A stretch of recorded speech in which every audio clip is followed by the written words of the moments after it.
Yeah, my background is in hotel and restaurant management. I have a degree in consumer and family sciences from Purdue University. And I spent about 10 years traveling around the country working in that industry, doing very physical operations management, crawling underneath hotel room beds to be sure that the housekeepers are cleaning under there, and doing lots of hands-on work, management by walking around. And so about 10 years into my career, I had worked pretty much in airport and convention markets in big full service hotels. And I decided to try working at a little small conference center on DePaul University's campus. And we were doing a major renovation of this inn that had not actually been touched since before the Americans with Disabilities Act became law. So we actually, um, as a hotel, we were connected to a building that was built after that piece of legislation was put into effect. And so that building had the accessible entrances. We did not. We didn't have any accessible rooms. We had parking outside, but you had to either come up across the street and come up steps to get in, or you had to go through some pretty big, heavy doors off of a crazy sloped driveway. And so, not the most accessible place. And 6 months into the renovation of this hotel, I was commuting back and forth from Indianapolis to Greencastle, Indiana, which is about an hour every day. And one evening in October, a 16-year-old who had only had a driver's license for 20 days turned left in front of me on a county road. And I was going 55, which was the speed limit, and coming around a curve. When I saw this other driver pull out in front of me, if I had done nothing, I probably would be fine today. That driver would not be alive. So I swerved to not T-bone them. Unfortunately, that young driver slammed their foot down on the gas instead of the brake and hit the passenger side of my vehicle, forcing me off the road into a utility pole. Um, my Jeep Wrangler then traveled forward a little bit, rolled up onto its passenger side, and caught fire. And I'm here today because some really amazing individuals who didn't witness the accident stopped and tried to get me out of the vehicle, fought the fire as long as they could. And the story is that they tried several times to pull me out, and that the very last time they tried, there was a loud pop, which was probably my femur breaking, as the entire Jeep went up in flames, and that I came free at that moment. Um, I was then lifelined from from the cornfield in the middle of nowhere to Indianapolis, and I was placed into a medically induced coma. 6 weeks later, I woke up to discover that both of my legs had been amputated from above the knee. Um, and one of the first things that I honestly found myself thinking about was the fact that a week before this accident happened, one of the board of directors of the university, who was the group putting forth the money to renovate this hotel, was in a wheelchair and came up to me in the lobby of the hotel and specifically asked me if we were going to make those big wooden doors off of the crazy sloped parking lot behind our building accessible, so that somebody in a wheelchair could get in and out without having to fight with them. And and I had actually gone to my boss and said, "Hey, as part of the renovation, are we doing this?" And I was told that because of that other newer building that was connected to us, we had the right amount of accessible entrances, so we weren't going to put any money into that. Um, so I wake up in this hospital room in a burn unit in Indianapolis, not even aware of the fact that my legs are gone yet, um, and ask the question of when can I go back to work.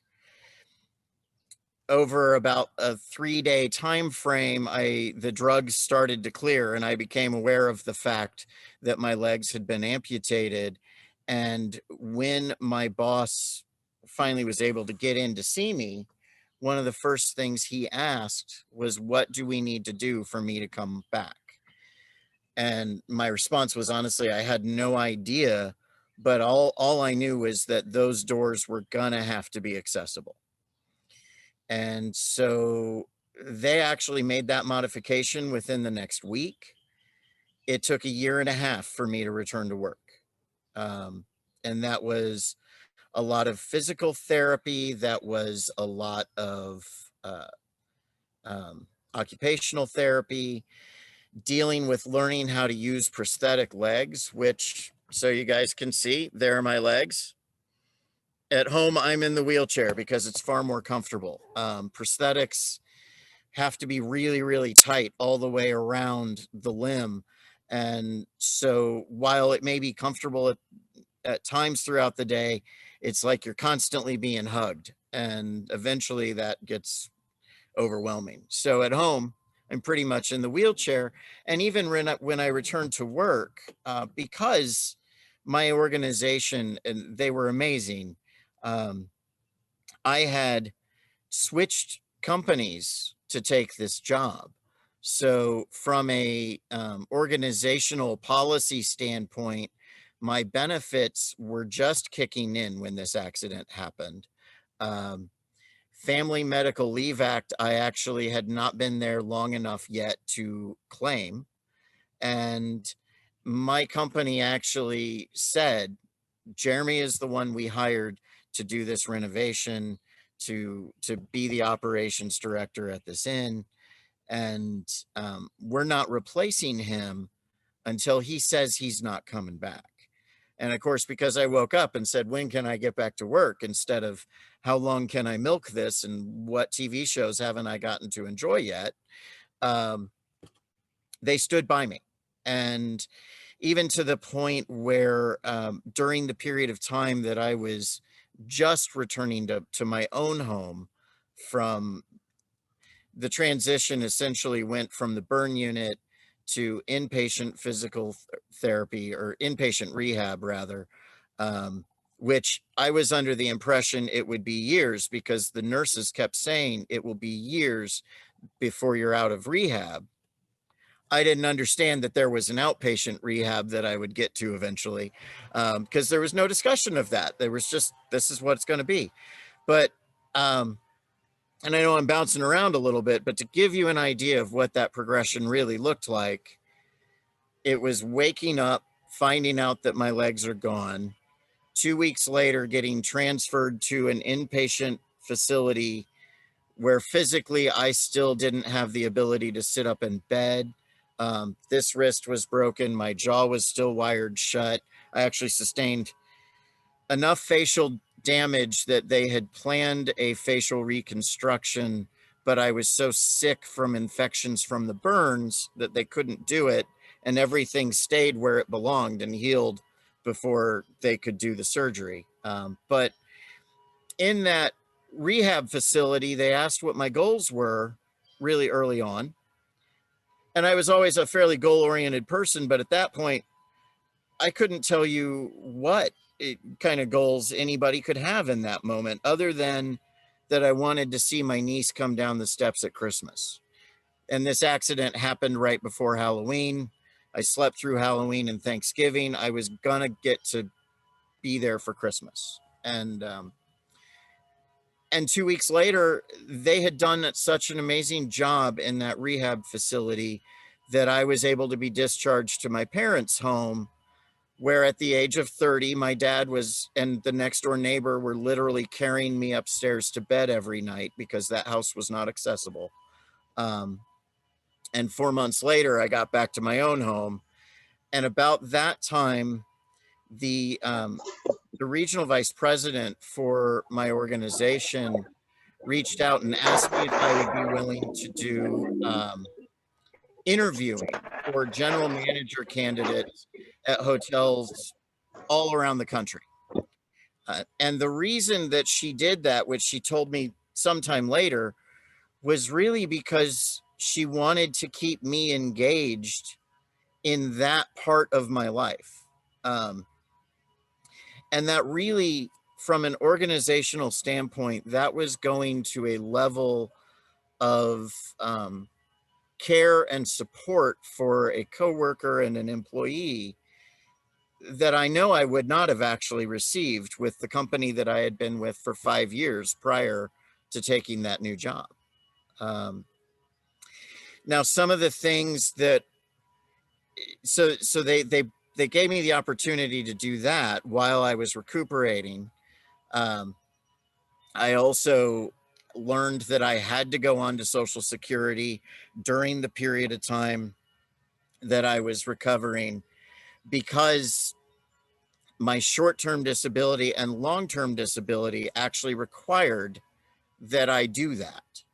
It's not something that I had any knowledge of when I selected my benefits. And at the age of 30, I said, I don't need to be on Social Security. But that was part of the process. And then when we got to the point where physically I felt like I could handle being in a car, and there was a psychological impact of this as well, I still had to commute an hour from home to where I worked. And so I had to be comfortable being in a car that long after what I had been through. And initially, that was a huge challenge. My community helped tremendously to make certain that I was able to get to and from work. And there were even times initially where I would go back in and I would get there, and the person who drove me an hour to the hotel would be a half hour back towards Indianapolis, and my physical state would be at a point where I couldn't be there any longer, and I would have to call and have them come back. Over time, we got to where instead of me only being there for a couple hours a week, I got back to full-time work as I was learning how to walk with prosthetic legs. And so there was actually a lot of that. I was lucky to have a small team that was really on board with helping me make that transition. And so there was a lot of encouragement from the housekeepers, from the cooks, from everybody. The one thing we didn't know how to do was how to adapt a very physical job to prosthetics that I was just learning how to use, to a wheelchair. And we also didn't understand that as part of my long-term disability benefits, we could have had a vocational rehabilitation coach come in and help modify that job. But nobody within the organization, at least within my bubble, if you will, of that organization that I was working within, understood our benefits to that level. So it was a huge challenge. And honestly, having just lost my legs, and I mean, to me, yes, it was a year and a half, but it was still a very recent trauma. Um, Sitting behind a front desk in a wheelchair, which just by chance I had designed when doing that renovation before the accident, so that we could hire people with wheelchairs to work in that situation, or hire people with disabilities to work there. I had designed a front desk that a person in a wheelchair could use. If you think about hotels, most of the time, the front desk clerks are standing the entire time they're on shift. There's no chairs allowed behind the desk. There's no place for them to sit. There may be a lowered area for somebody in a wheelchair to check in, but even Disney makes the mistake of using that as a place to put packages and mail when they come in, instead of keeping it available for that random guest in a wheelchair, which we are seeing more and more of. So where I was going with that, though, was that I learned very quickly that the level of empathy that you need to have to work in the service industry, I no longer had. I couldn't listen to somebody come in and complain about waiting for 5 minutes to check into a hotel room because they had a bad experience in the cab on the way. Um, I couldn't listen to folks complain about other guests coming in to the restaurant after them, but getting served before them, or yelling at my staff in a way that was completely inappropriate because there was a tomato on their burger that wasn't supposed to be there. Um, that was just something I very quickly discovered. I no longer was handling guest complaints in a positive light, and and that I needed to find something else. And I still stuck with it for a year, and then actually, because of the recession, back in, I want to say, was it 2008? Yeah, I want to say back in 2008, when that recession hit, my position actually wound up being eliminated. And it was essentially that kick in the butt to say, there is there's a new direction that you need to go with your life at a cosmic level. At an organizational level, um, because they were eliminating a position of a person that was held by a person with a disability, they had to be very, very careful. And um, because of the way they handled it, I did not feel that I needed to pursue any kind of EEOC suit or anything like that, because they supported me in the process of working with a job coach to learn how to take the skills and abilities that I had learned in the hospitality industry and apply that to something new, which ultimately turned into starting my own business as a you may be able to hear the sirens. I live very close to a fire department. And a hospital. But so, anyways, I I took those skills and opened my own business as a hospitality consultant, an accessibility consultant on a disability level, and and also most recently as an outreach consultant. So I am self-employed.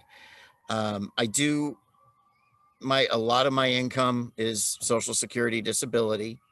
I am in that weird situation where, because I worked at such a high salary when I was working, I'm at the high end of the disability income that you can earn in the United States.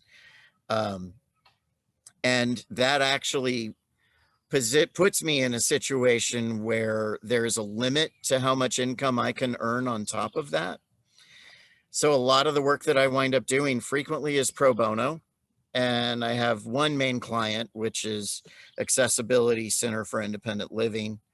And what we do is it's people with disabilities helping other people with disabilities determine what independence means to them and what that looks like, and then connecting them with the resources and the skills training, maybe the assistive technology that they need to be able to achieve those goals. And so, like, our team is not doing the work beyond connecting them with the information and the resources, and then following up a couple weeks later to see if they're moving at the pace that they want to move and moving forward with those goals.